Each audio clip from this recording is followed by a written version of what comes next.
ನೋಡಿ, ಬಿಡದಿ ಟೌನ್ಶಿಪ್ ಅನ್ನ ವಿರೋಧಿಸಿ ಪಾದಯಾತ್ರೆ ಇವತ್ತು 2ನೇ ದಿನ. ಇನ್ನೇನು ಕೆಲವೇ ಕ್ಷಣಗಳಲ್ಲಿ ಪಾದಯಾತ್ರೆ ಆರಂಭ ಆಗುತ್ತೆ. ಈಗ ಆಲ್ರೆಡಿ ಗಮನಿಸ್ತಾ ಇದ್ದೀರಾ, ಸಹಸ್ರಾರು ಸಂಖ್ಯೆಯಲ್ಲಿ ಜನ ಸೇರಿದ್ದಾರೆ ಪಾದಯಾತ್ರೆಗೆ.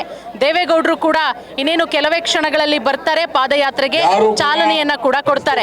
ನಮ್ಮ ಜೊತೆಗೆ JDS ನ ಮಹಿಳಾ ರಾಜ್ಯಾಧ್ಯಕ್ಷರಾದಂತಹ ರಶ್ಮಿ ಮೇಡಮ್ ಇದ್ದಾರೆ. ಮೇಡಮ್, ಇವತ್ತಿಗೆ 2ನೇ ದಿನದ ಪಾದಯಾತ್ರೆ. ನಿನ್ನೆಯ ಮೊದಲ ಪಾದಯಾತ್ರೆ ಯಶಸ್ವಿಯಾಗಿದೆ. ಇವತ್ತು ಪಾದಯಾತ್ರೆಯ ರೂಪುರೇಷೆಗಳು ಯಾವ ರೀತಿ ಇರುತ್ತೆ? ಇನ್ನೇನು ಕೆಲವೇ ಕ್ಷಣಗಳಲ್ಲಿ ದೇವೇಗೌಡರು ಕೂಡ ಉದ್ಘಾಟನೆಯನ್ನ ಮಾಡಲಿದ್ದಾರೆ. ಇವತ್ತಿನ ದಿವಸ ಏನು BGS ಸರ್ಕಲ್ ಇಂದ ಪಾದಯಾತ್ರೆ ಸ್ಟಾರ್ಟ್ ಆಗ್ತಾ ಇದೆ. ನಿನ್ನೆಗಿಂತ ಹೆಚ್ಚಿನ ಸಂಖ್ಯೆಯಲ್ಲಿ, ಸಹಸ್ರಾರು ಸಂಖ್ಯೆಯಲ್ಲಿ ಇವತ್ತು ರೈತರಾಗ್ಬೋದು, ನಮ್ಮ ಪಕ್ಷದವರಾಗ್ಬೋದು, ಮತ್ತೆ ಬೇರೆ ಸಹಸ್ರಾರು ಸಂಖ್ಯೆಯಲ್ಲಿ ಈ ರೈತರಿಗೆ ಜೊತೆ ನಿಲ್ಲೋದಕ್ಕೋಸ್ಕರ ಇಡೀ ರಾಜ್ಯಾದ್ಯಂತ ಬರ್ತಾ ಇದ್ದಾರೆ, ಬಂದಿದ್ದಾರೆ ಕೂಡ. ಇನ್ನು ಮಧ್ಯಾಹ್ನ 11-12 ಗಂಟೆಗೆ ತುಂಬಾ ಹೆಚ್ಚಿನ ಸಂಖ್ಯೆಯಲ್ಲಿ ರೀಚ್ ಆಗ್ತಾ ಇದ್ದಾರೆ, ತುಂಬಾ ದೂರ ಕಡೆಯಿಂದ ಬಂದಿರೋರು. ಇನ್ನು ಈ ಪಾದಯಾತ್ರೆಗೆ ಅಭೂತಪೂರ್ವವಾದಂತಹ ಬೆಂಬಲ ಸಿಗ್ತಾ ಇದೆ.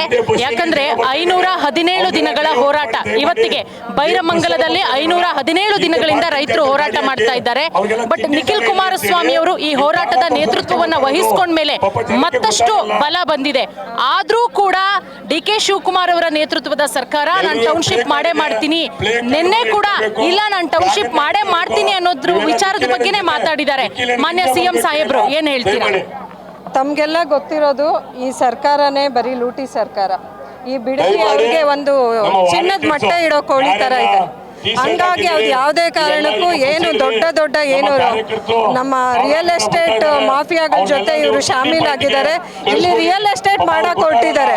ಬರೀ ಬಿಡದಿ ಟೌನ್ಶಿಪ್ ಆಗಿದ್ರೆ ಅವ್ರು ಕೈ ಬಿಡ್ತಿದ್ರೇನೋ, ಇದು ರಿಯಲ್ ಎಸ್ಟೇಟ್ ಮಾಫಿಯಾ ಆಗಿರೋದ್ರಿಂದ ಅವ್ರು ಯಾವುದೇ ಕಾರಣಕ್ಕೂ ಬಿಡಲ್ಲ ಅಂತಿದ್ದಾರೆ. ಆದ್ರೆ ಅವ್ರು ಬಿಡಲ್ಲ ಅಲ್ಲ, ನಾವು ಬಿಡೋದಿಲ್ಲ. ಯಾವುದೇ ಕಾರಣಕ್ಕೂ ಈ ಅಕ್ವಿಸಿಷನ್ ಮಾಡಕ್ಕೆ ನಮ್ಮ ರೈತರಾಗ್ಲಿ ನಾವಾಗ್ಲಿ ಕೊನೆ ಕ್ಷಣದವರೆಗೂ ನಾವು ಹೋರಾಡ್ತೀವಿ, ನಾವು ಬಿಡಿಸ್ಕೊಳ್ತೀವಿ. ಈಗ ಒಂದಷ್ಟು ದಿನಗಳ ಕಾಲ ಮುಂದೂಡಿಕೆ ಅಂತ ಹೇಳ್ತಾರೆ DK ಶಿವಕುಮಾರ್ ಅವರು. 2 ತಿಂಗಳ ಕಾಲ ಮುಂದೂಡಿಕೆ ಮಾಡ್ತೀವಿ, ಸತ್ಯಶೋಧನಾ ಸಮಿತಿ ಕರೆಸ್ತೀವಿ ಅಂತ. ಹಂಗಂದು 1 ಗಂಟೆಲಿ 1.5 ಗಂಟೆಲೇನೆ ಅಕ್ವಿಜೇಷನ್ಗೆ ಆರ್ಡರ್ಗಳನ್ನ ಕಳಿಸ್ತಾರೆ, 5 ಹಳ್ಳಿಗಳಿಗೆ ಸರ್ವೆ ಮಾಡಕ್ ಕಳಿಸ್ತಾರೆ. ಅಂದ್ರೆ ಯಾಕೆ ಈ ರೀತಿ ಮಾಡ್ತಾ ಇದ್ದಾರೆ DK ಶಿವಕುಮಾರ್ ಅವರು? ಜಿದ್ದಿಗೆ ಬಿಟ್ಬಿಟ್ಟಿದಾರ ನಾವು ಮಾಡೇ ಮಾಡ್ತೀನಿ ಅಂತ? ಅವರು ತುಂಬಾ ವೈಯಕ್ತಿಕವಾಗಿ ತಗೊಂಡಿದ್ದಾರೆ. ಎಲ್ಲಿ ಇದು ನಮ್ಮ JDS ಪಕ್ಷಕ್ಕೆ ಹೆಸರು ಬಂದ್ಬಿಡುತ್ತೆ, ಕುಮಾರಣ್ಣಗಾಗಿ ನಿಖಿಲಣ್ಣಗಾಗಿ, ಇದರಿಂದ ನಮಗೆ ಬೆನಿಫಿಟ್ ಬರುತ್ತೆ ಅನ್ನೋದು. ಆದ್ರೆ ಇದು ನಮಗೆ ಯಾವುದೇ ವೈಯಕ್ತಿಕ ಇದರಿಂದ ನಾವು ಮಾಡ್ತಾ ಇಲ್ಲ. ನಮ್ಮ ವರಿಷ್ಠರು ಯಾವುದೇ ವೈಯಕ್ತಿಕ ದ್ವೇಷದಿಂದ ಮಾಡ್ತಾ ಇಲ್ಲ. ಆದ್ರೆ ಅವರು ಅದನ್ನ ತುಂಬಾ ವೈಯಕ್ತಿಕವಾಗಿ ತಗೊಂಡಿದ್ದಾರೆ. ಮಾಡ್ಲೇ ತೀರ್ತೀನಿ ಅಂತ ಹಠಕ್ಕೆ ಬಿದ್ದಿದ್ದಾರೆ. ಅವ್ರು ಎಷ್ಟೇ ಹಠಕ್ಕೆ ಬಿದ್ದಿರ್ಲಿ, ತಮಗ್ ಗೊತ್ತಿದೆ ನಾವು ಕಾನೂನು ಮುಖಾಂತರನು ಹೋರಾಟ ಸ್ಟಾರ್ಟ್ ಮಾಡಿದೀವಿ. ಈ ಹೋರಾಟ ಜೊತೆಲಿ ಕಾನೂನು ಮುಖಾಂತರ ಮತ್ತೆ ಕಾನೂನು ಮೇಲೇನು ನಮ್ ನಂಬಿಕೆ ಇದೆ. ನಮಗ್ ನ್ಯಾಯ ಸಿಕ್ಕುತ್ತೆ. ನಮ್ಮ ಕುಮಾರಸ್ವಾಮಿ ಅಣ್ಣವರು ನ್ಯಾಯ ದೊರಕಿಸ್ಕೊಡೇ ಕೊಡ್ತಾರೆ. Thank you madam. ಎಸ್, ಸಾಕಷ್ಟು JDS ನ ಮಹಿಳಾ ಸದಸ್ಯರುಗಳಿದ್ದಾರೆ, ಹೆಣ್ಮಕ್ಳುಗಳಿದ್ದಾರೆ. ಮೇಡಮ್, ನಿಮ್ಮ ಹೆಸರು? ಶೋಭಾ ಅಂತ ಹೇಳಿ, ರಾಮನಗರ ತಾಲೂಕ್ ಪ್ರೆಸಿಡೆಂಟ್. ನೀವು ರಾಮನಗರದಿಂದ ಬಂದಿದ್ದೀರಾ. ನಿಮ್ಮ ಭಾಗದಿಂದ ಸಾಕಷ್ಟು ಹೆಣ್ಮಕ್ಳು ಬಂದಿದ್ದಾರೆ. ಕೇವಲ ಬಿಡದಿ ಟೌನ್ಶಿಪ್ಗೆ ಒಳಪಡುವಂತಹ ರೈತರಷ್ಟೇ ಅಲ್ಲ, ರಾಮನಗರ, ಮಂಡ್ಯ, ಹಾಸನ, ಹಾವೇರಿಯಿಂದನೂ ಕೂಡ ಬಂದಿದ್ದಾರೆ.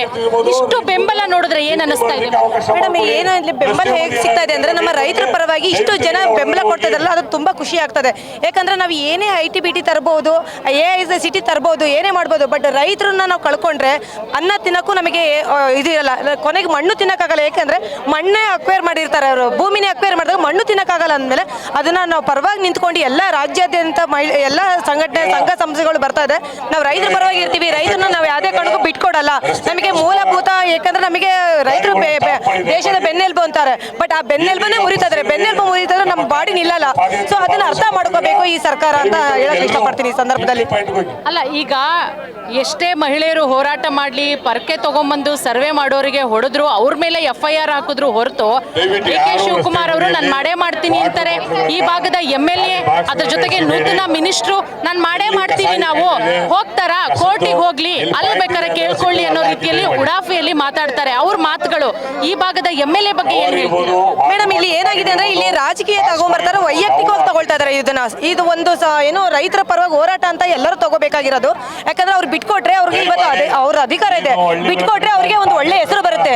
ಸೊ ಅವ್ರು ಅದು ಮಾಡ್ತಾ ಇಲ್ಲ. ಇಲ್ಲಿ JDS ಕಾಂಗ್ರೆಸ್ ಅನ್ನೋ ತರ ಒಂದು ಪೈಪೋಟಿ ನಡೀತಾ ಇದೆ. ಇವರು DK ಅವರು ವೈಯಕ್ತಿಕವಾಗಿ ತುಂಬಾ ತಗೊಂಡಿರೋದ್ರಿಂದ ಇಲ್ಲಿ ಏನೇ ಮಾಡಿದ್ರು ಪರಕೆ ಎಲ್ಲ ಚಪ್ಪಲಿ ಇಟ್ಟು ಹೊಡೆದ್ರು ಅವ್ರು ಬಿಟ್ಕೊಡ್ತಾ ಇಲ್ಲ.